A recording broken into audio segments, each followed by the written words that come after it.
NSS আমাদের 3টি unit আছে এখানে।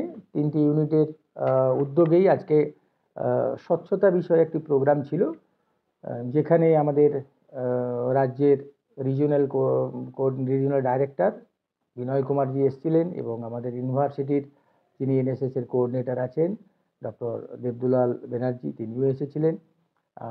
আসলে এই স্বচ্ছতার অভিযান সারা ভারতবর্ষ জুড়েই চলছে এবং আমাদের ইতিপূর্বে এর অঙ্গ হিসেবে টানা 12 দিন আমাদের কাজও হয়েছে এখানে। তো সেই সমস্ত কাজগুলোর পরিপ্রেক্ষিতে ওনারা কলেজ ভিজিট করতে এসেছিলেন। যাই হোক, একটা ছোট অনুষ্ঠানের মাধ্যমে আমরা ওনাদের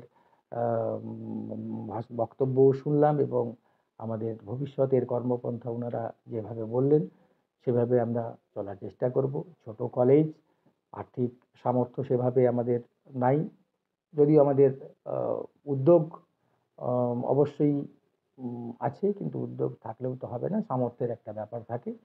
সেই সামর্থ্য অনেক সীমিত আমাদের। আমি ওনাদেরকে বলেওছি, ওনারাও যথাসাধ্য হেল্প করবেন বলেছেন।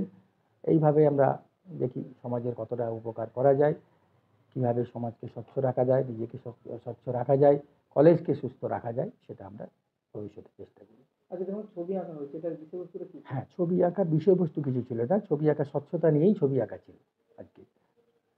মানে স্বচ্ছতার উপরেই যে যেমন ভাবে প্রেজেন্টেশন করতে পারে, পোস্টার প্রেজেন্টেশন, তার উপরে একটা আমরা কম্পিটিশনও সেটা করেছি।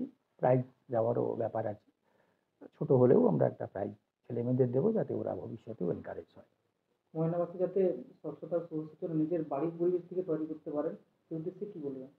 এটা ময়নাবাসী কেন, সারা ভারতবর্ষেই আমাদের প্রত্যেকেরই করা উচিত। ভারতবাসী হিসাবে, বাঙালি হিসাবে, সর্বোপরি মানুষ হিসেবে আমাদেরকে থাকতে গেলে, সুস্থ থাকতে গেলে, নিজেদেরকে সুস্থ রাখতে গেলে পরিবেশকে স্বচ্ছ রাখতে হবে, পরিবেশকে সুস্থ রাখতে হবে, আমাদের প্রত্যেকের ফ্যামিলিকেও সুস্থ রাখতে হবে, তবেই আমরা সুস্থ থাকতে পারব। এবং এইটা শুধুমাত্র আমাদের যে একদিন কাজ করে গেলে হবে তা না, এটা নজর রাখতে হবে এবং লক্ষ্য রাখতে হবে যাতে ওই যে কাজ করে এলাম সেখানেই আবার অসুস্থ না হয়ে যায়। এটা প্রত্যেককেই আমাদের লক্ষ্য রাখতে হবে। তার ফলেই এইভাবে যদি আমরা এগিয়ে যাই তাহলে নিশ্চয়ই সবাই ভালো থাকবো আমরা। নাম দেখুন স্যার। ডক্টর দিলীপ কুমার পণ্ডা, অধ্যক্ষ, ময়না কলেজ।